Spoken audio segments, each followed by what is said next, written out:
I don't think you can realistically prepare all that well for it. No, it's so difficult. So let's see what Roccat have prepared. H2K 0-10, Roccat 5-5, on the cusp of making it into those playoffs, just a few weeks away. Kelsey Moser, of course, there you go, on stage. She has been working with H2K for quite a few months now, in fact, sitting in the background as one of the analysts. And we see Gragas, second game we've seen a banned out.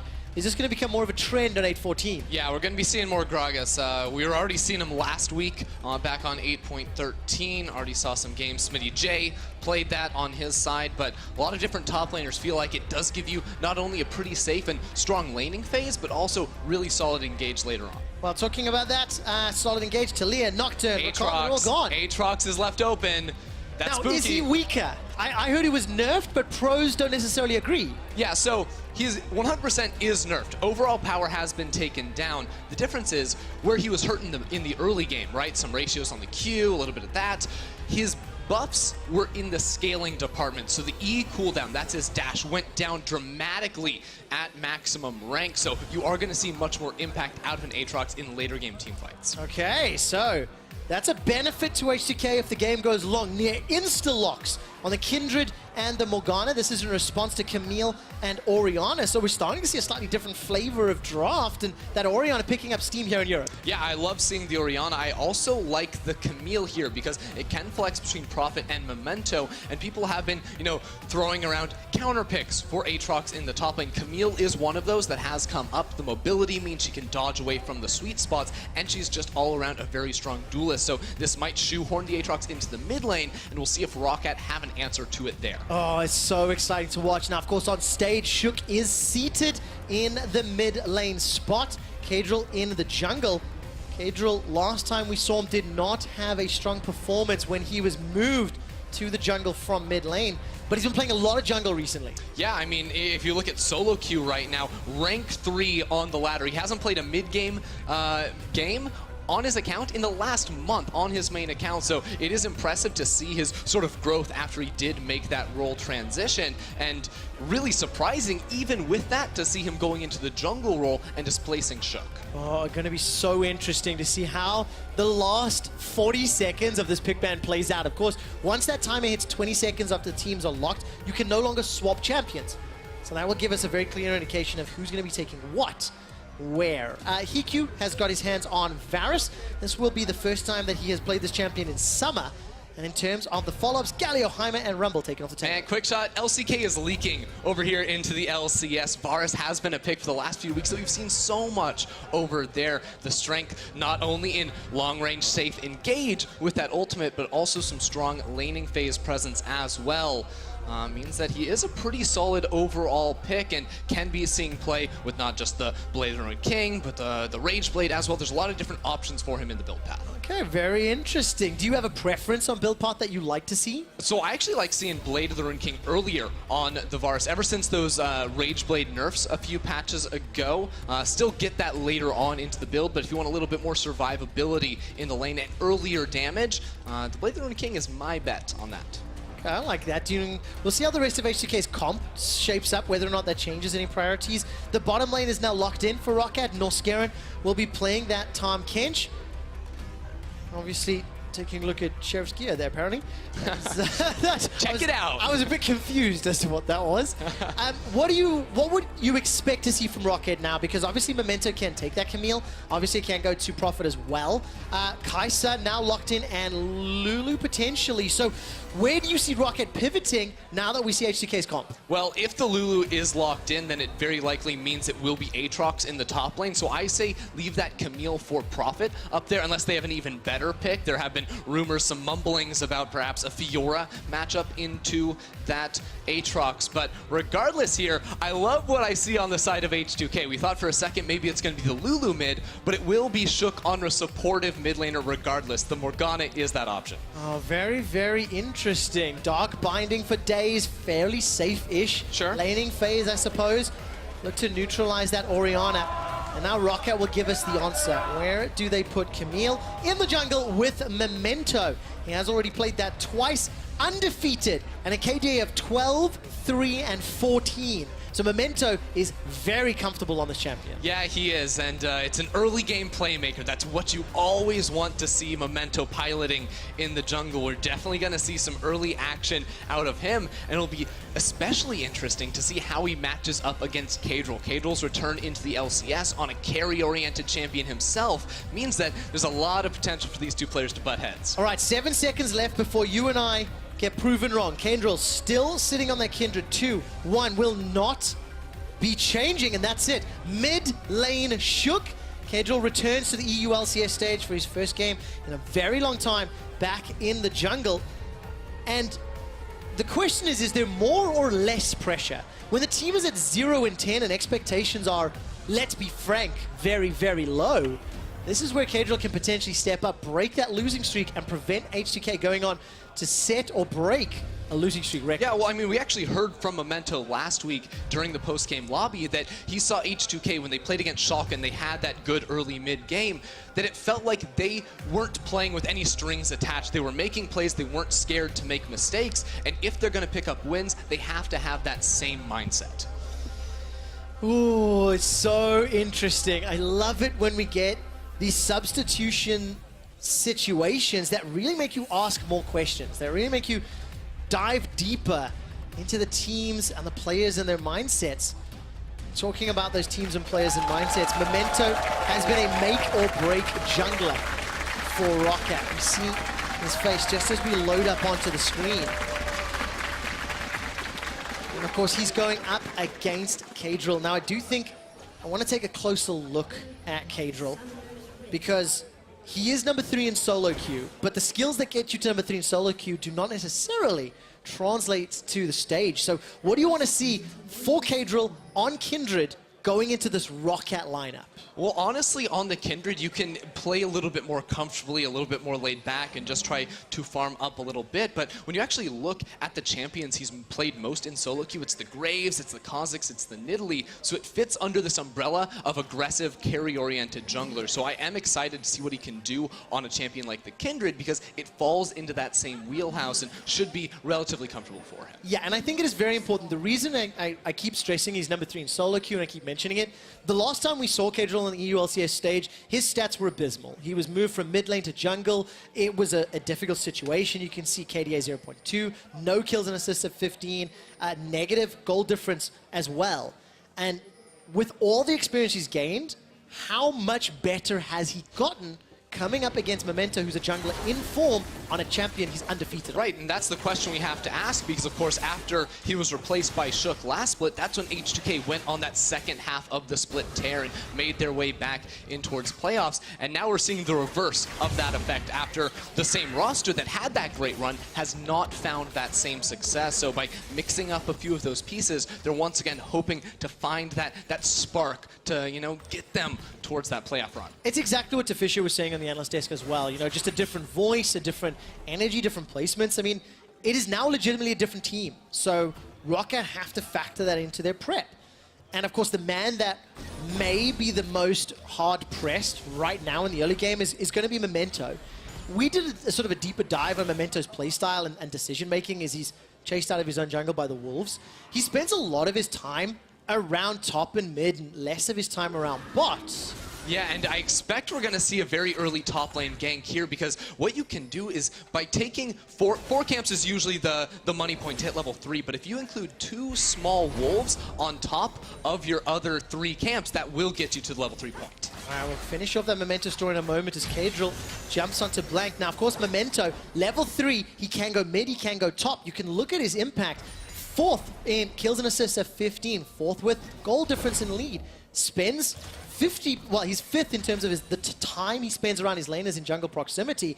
But the main thing is, he's the money maker for Roccat in the early game. And Memento right now maybe giving up some money to Kadril. The hook shot comes up, Black Shield buys some time. Norscarin with the save. Devour flash over the wall, even body blocks The range shot and Memento escapes with his life. We build up all of this hype and expectation about Memento making the first play, and he's the recipient against Kadril. Yeah, I love that from Kadril. Even Kadril still running and trying to find out Memento. It's only because he ran literally all the way back into his base that Kadril doesn't pick up the first blood right there, and he will be able to now steal away these camps from the bottom side of Roccat's jungler. It looks like Memento was just bested at level 3. Man, unbelievable. Kadril managing to find him out, catch him out, play around, maybe play around the pathing or just find him in his own jungle. What I really think was amazing is that Noskaran was there the millisecond he was needed. Able to leave the lane, HeQ on this Varus, able to get some lane control against Kai'Sa and Alistar. I don't think it's too surprising early. Yeah, everyone's mouth starts watering once you see that Kindred mark in the bottom lane river. It's like, oh, which support's going to roam up first, which jungler's going to be waiting here, and that's why Kadril was able to predict the movement out of Memento to, camp in that pixel brush and wait for Memento to go in. So it's very clear to all of our viewers, Ender, that a lot of our prep was around the junglers. Yes. So let's make sure we look at some of the other lanes as well, give them some love. Mundo into Aatrox. Aatrox was basically permabanned last week, and now some tweaks and nerfs to his early game, strengthening his late game. What do you make of this matchup? Because both of these top laners scale so well. Yeah, it's true. The laning phase from Aatrox is so powerful, though. He has so much range with that Q that as the Mundo, you don't really get to do much. You see he's going to be trying to walk up an auto when he can, but more than likely, so he doesn't get sweet spotted down like that, just throw those briefcases out, get the last hits, and try to farm up until you hit level 6, and then you shouldn't be able to be killed by the Aatrox. All right, 12 CS down already. Should be able to pick up most of these under the tower. When you see these sort of one-sided matchups early, how do you determine an acceptable CS deficit? What do you think is a fair amount? It's hard to say because matchups, differ a lot. I'd say if you're under 10, that's usually good. Of course, the longer the game goes, the more leeway you have when that happens. So at 5 minutes, you probably don't want to be trailing 10 CS, but around the 10-minute mark, that becomes a little bit more bearable as a movement. All right, we'll keep our eyes on that. It's currently hovering at 7, 8 CS, just a little over a wave in favor of Smitty J. Memento. Catch a glimpse of him back in his jungle. He himself is down 10 CS, just a minor amount. Obviously, it doesn't really impact the goal difference. And the last thing that we need to take a quick look at is HeQ and Noskaran, this Varus, Tahm Kench. They've already gone for an early back. Boots, attack speed dagger, as well as that longsword into the completed Berserker's Gruesome Sheriff. Yeah, I'm on the side of HeQ, though. You know what that means? The longsword and the dagger? Tell me what it means. Blade of the Ruined King for the go. Varus. That's the build I like. I'm happy to see it here. All right, so how quickly can HeQ get it? That's the question. Keep our eyes on that one. Noskaran's going to gobble up the Rift Scuttler. Really donated to him and make sure that that cannot be picked up or even threatened by Kadril. See, that's really funny because I remember back in the days where the jungle smites, when you smote the wolf camp, it would actually create a sentinel that patrolled your jungle and kept it safe. And on Tahm Kench, you could actually drag it to the other side of the map and then kill it there, and then it would make it patrol your own side of the jungle. So Vision OP. Vision OP, and very much similar in this case, where you drag the Scuttle Crab away, make sure you get the smite, and then get the Vision of the River. It's just really clever play. And again, Noskaran, he's leaving lane a fair amount. I mean, 6 minutes in, and the fact that he spent a considerable amount of time just stepping away, I think it's a testament to this matchup, that piercing arrow and the hail of arrows from HeQ. Going to do a lot of work to keep that lane in control and at a point where they're comfortable.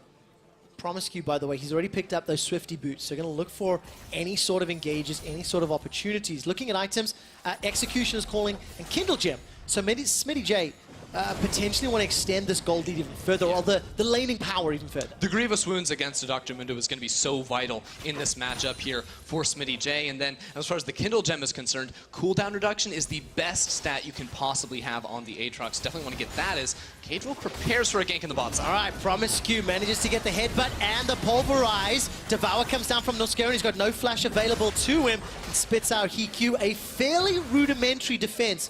Summoner Cleanse was all that was needed, but there was nothing else invested on the H2K side. No additional summoner spells. Yeah, that was pretty easy escape there from Roccat, but still just trying to get some pressure here for Sheriff in the bottom lane. Now that Sheriff is level 6, the all-in threat from the duo of a Kai'Sa plus Alistar can be very strong with the CC from Alistar getting those passive stacks for the Kai'Sa. It lets her set up for the big hits damage, lets her ulti on in if she wants to find a kill, but we'll definitely need protection from Kadril to make those kinds of plays. I mean, Kadril has sort of been more noticeable in this early game. I think maybe expected. I mean, more noticeable than Memento, actually. It's been impressive from him, even though he hasn't gotten a kill. Yeah, and of course, we saw him catching out Memento earlier, needed to be saved. We saw the gank on the bottom lane. Promiscue's already moving with those Swifties to set up a room, but he is pinged out. Roccat are aware. Now, I like the proactive plays. I like the fact that H2K have made a pivot. I want to just remind all of our viewers of the all-time losing streak leaderboard. This is not an award you want to be winning. Origin in 2017, that fantastic 0-14 record, is the current placeholder. H2K in 2018, right now, this game, they are tied with the Mysterious Monkeys at 10 losses. If they lose to Roccat, they will be tied for second with Dragonborn. So there's a lot of history today, and we're teaching you about. Yeah, you're teaching me all about golden old days, you know. Yeah. I mean, looking for gank in top lane, maybe. Celebrating the golden old days of losing streaks is maybe not the best way to No. educate you and bring up the youngins' knowledge base. You know what? You have to learn about the dirt to be able to learn about all the trophies. There we go. I like that. That is a very optimistic way of looking at things. And talking about the dirt, Kadril ate a briefcase to the face. He stood right on top of a wood, so Prophet was fully aware of his positioning. And of course, because Kadril showed top, it's just a very easy dragon so far. Sugar's going to get in range, Smite easily secures, and Dark Biotank actually catches the hook shot. I'm not going to hold my breath for now once again. Norscarin in the right place at the right time. And the Killer Instinct actually came out there from Sheriff as well. They were really trying to force a play around that Infernal Drake. Unfortunately, Tom Kench is sort of an anti-fun champion where when you try to make a play happen, he literally just tells you no, slams the door in your face, and walks away with your dinner. I think Tom Kench and Morgana might be some of the most anti-fun champions in League of Legends, especially for me. They tilt me a lot. We've got some other great ones too, like Dr. Mundo, really fun to try and take down, especially in a 1v1. Aatrox in the laning phase. Aatrox. It's just a frustrating game for the average League of Legends player. Team fighting against a Kindred. There we go. We'll see what Kadril can do. Because he's got all, he's got all the leads right now. A little bit of momentum, a little bit of the guy dictating the pace, but unfortunately, the objectives are in Rockat's favor. They got the first Infernal. Yeah, an interesting thing about this jungle matchup between Kindred and Camille, if we start looking for team fights later on into the game, Camille's ultimate actually knocks out every other champion besides the one she targets from that hexagon. So what happens is if Kadril tries to keep his teammates alive, all of a sudden Memento can press R on Kadril and bump everyone outside of that Lamb's Respite, which is a really strong tool to have in a team fight. Oh, very, very powerful. And then it's just a matter, the irony is that is then anti-synergy with your shockwave. So we need to see what, the correct order that it's going to land. And we need to see what sort of coordination Roccat have, because you have to assume that the later this game goes, theoretically, the more comfort Roccat will have. They've been playing together a longer time. They haven't had the substitutions and the role swap that you can see Shook in the mid lane. So, if Roccat and H2K stay at the status quo, from a team coordination and team calls type of position, Roccat should have an advantage. It's true, but on the side of actual scaling, you think of champions like Kindred and Kai'Sa as scaling very, very well into the late game. Even the Aatrox, prior to this patch, you wouldn't consider him to be a teamfight god later on, but after the cooldown changes to that E, making it so that he can dash so much more frequently in late game fights, he is still going to be a serious threat post 30-40 minutes. And especially against the Varus. I mean, once the Devours on cooldown are not available, it's pretty easy to catch Varus out, but Command Protect as well as Devour, there are tools here for Roccat to defend. Tower First Blood is available, but Roccat not going to commit for it just yet.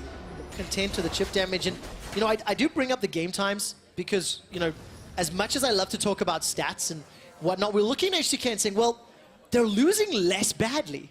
And I prove that. Hold on, don't turn your nose up at me, and look at the average game time of H2K. They lost their games in week 2 quicker than they lost their games in week 5, which means that they're losing less badly. It's a fact. It's a quick stat. All I see here is that the game's going to end in 42 minutes, quick shot. Okay, well, that's the pattern I'm seeing. Okay, your prediction is on the board. But the issue is that if we're looking at patterns, the other pattern is that H2K lose all their games, and that's an issue. It is indeed. It is indeed. Definitely not in the playoff race.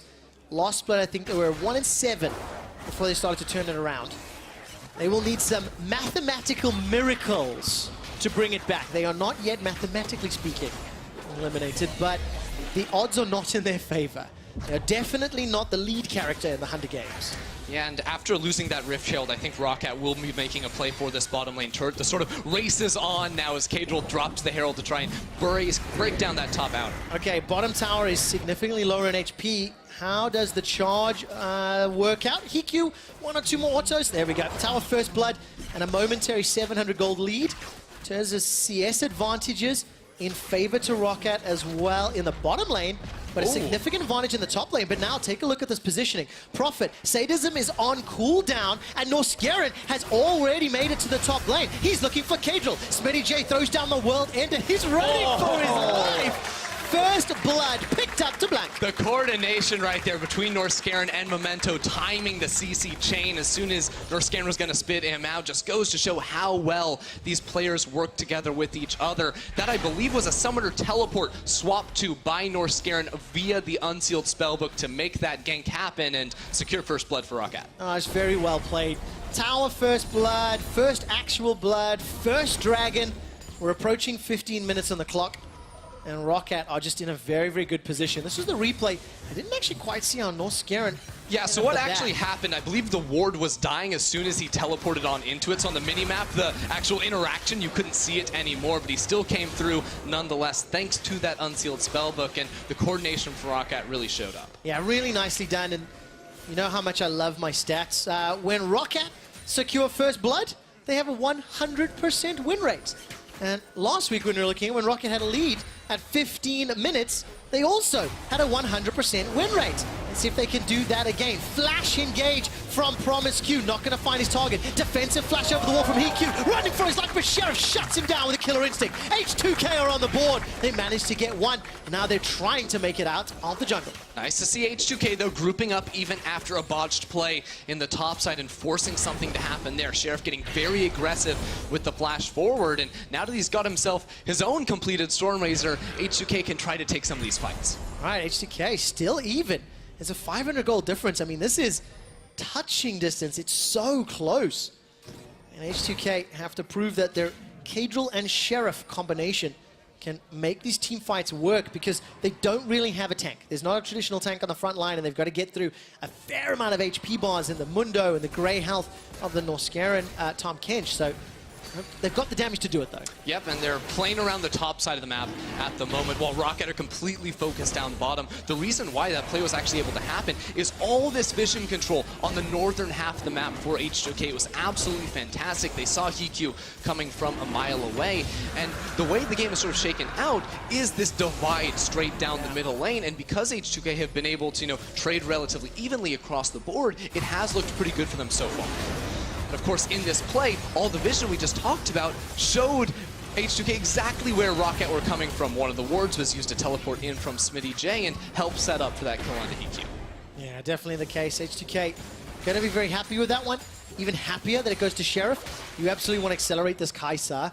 It's going to be one of the tools needed to unlock H2K's first win. And unlike our first game, Ender, we have a very balanced affair. We've got a very even setup between the two respective teams. Item power spikes are bang on even, despite the differences. Prophet going for Sunfire Cape versus Smitty Che's Black Cleaver, so obviously leaning into their champion-specific strengths.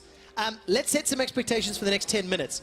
Other than Smitty J trying to kill anybody that's in his lane, what else do these teams want to do?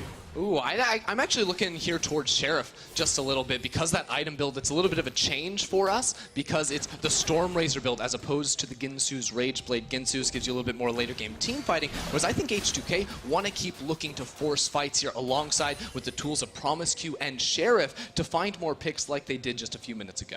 All right, taking good summoner spells. promisQ doesn't have his flash yet, still sitting on the Hex flash. Sheriff without his flash, that tends to be a naysayer when it comes to really going for those big engages. The LCS level, they love to play a little safer. Kadril manages to go up to 3 stacks, and now he's running for his life. Lands Respite just to buy some time. That'll be enough for Smitty J to arrive. A stack for the cost of your ultimate cooldown, that is definitely worth it. Unfortunately, probably not with Roccat also picking up that tower. Yeah, that's a little bit unfortunate there for H2K, because I think Cadril would have loved to pick up that mark, maybe continue pressuring around this bottom side of the map. And you can see, even though H2K have some tools to look for picks, they're still playing entirely around Smitty J. They know he's on this Aatrox. Such a high value to be placed on this champion means that you will invest the resources, and you will be able to redeem those later on into the game as he continues to pressure out Prophet in the side. And so important, one stack away from that extra range, the extra tools. All right, the Abyssal Voyage comes down. Memento and Norskeren looking for some sort of engage. Now, Prophet decides to back away. Prophet not going to over-chase.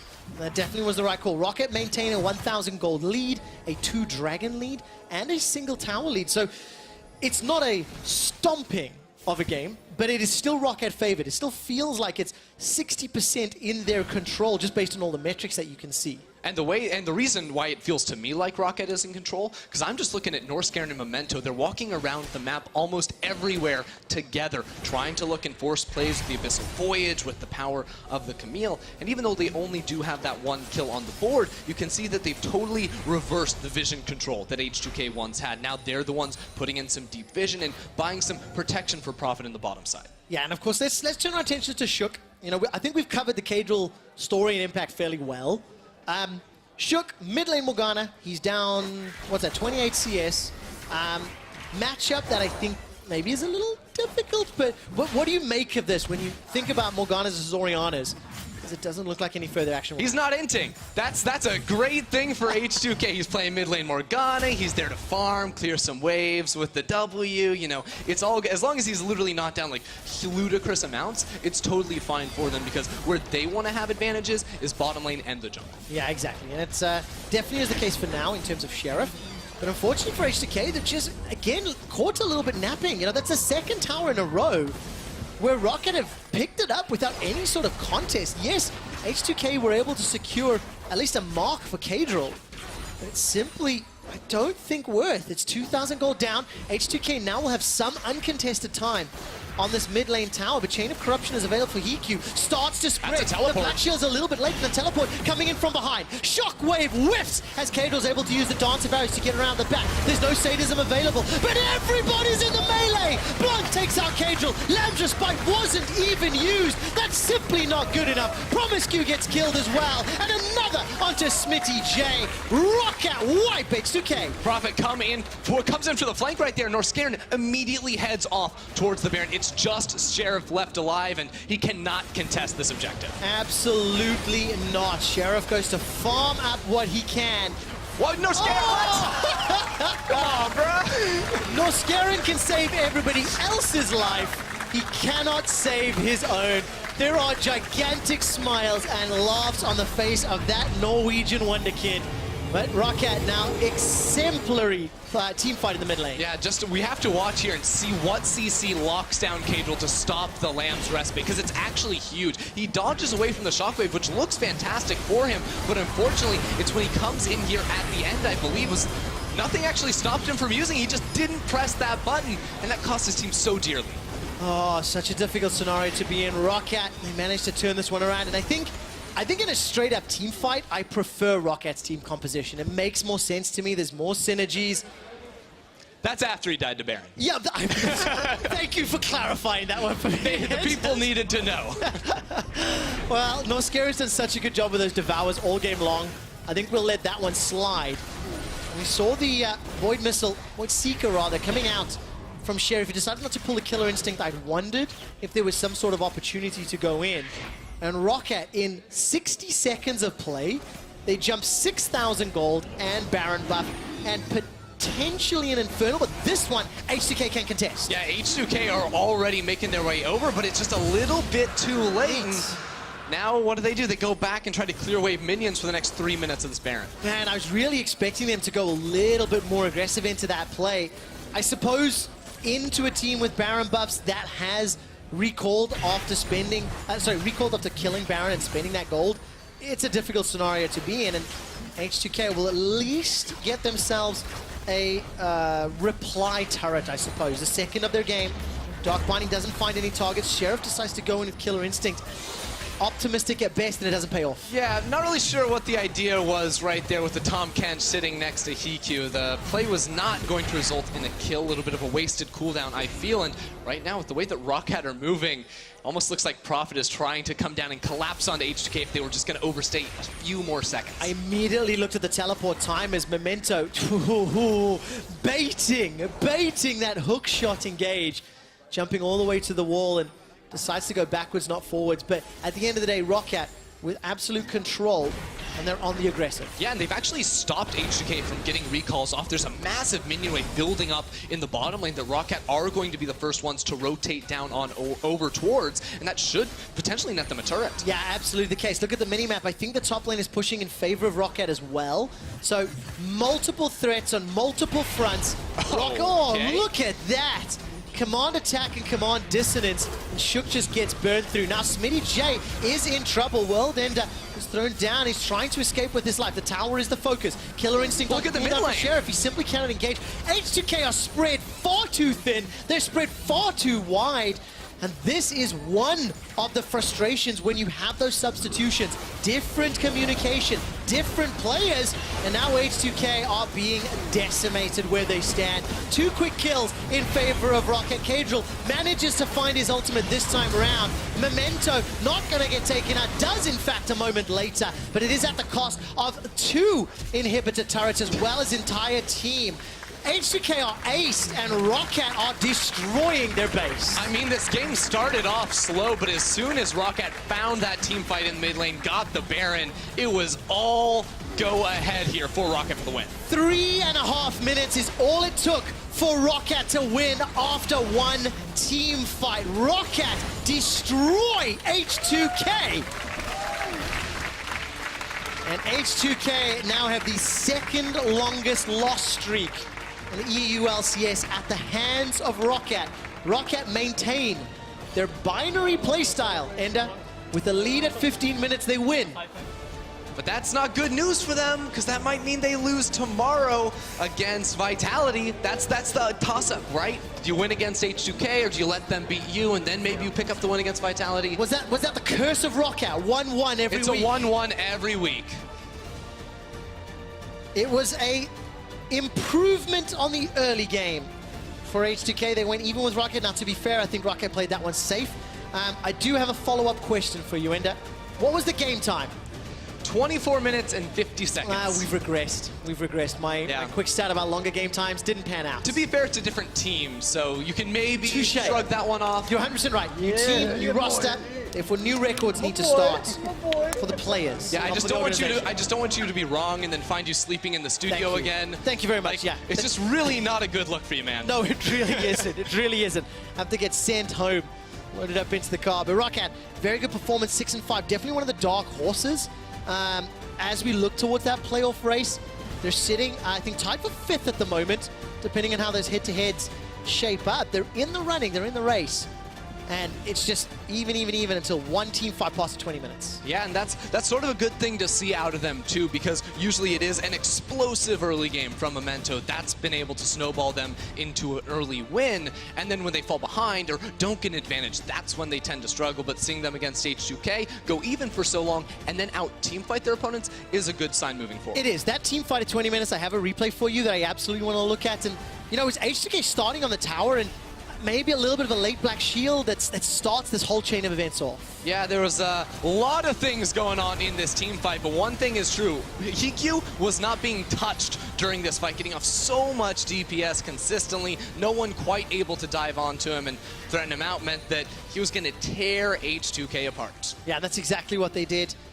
Very, very good performance.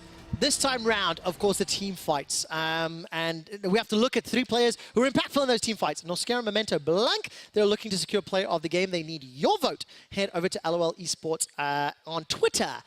Last game, you didn't listen to me, you didn't vote for Mickey, and I was disappointed, but not surprised. Yeah, the fans, they don't care what you have to say, unfortunately. Yeah, they just care about people flashing forward and getting kills on Draven. The brutality of that statement. Listen, Vitality will be coming up next. They've lost 3 games in a row. They are bringing in Kikis to start in place of Gilius. We'll have some answers from Yamata Cannon on exactly why that changed after the break.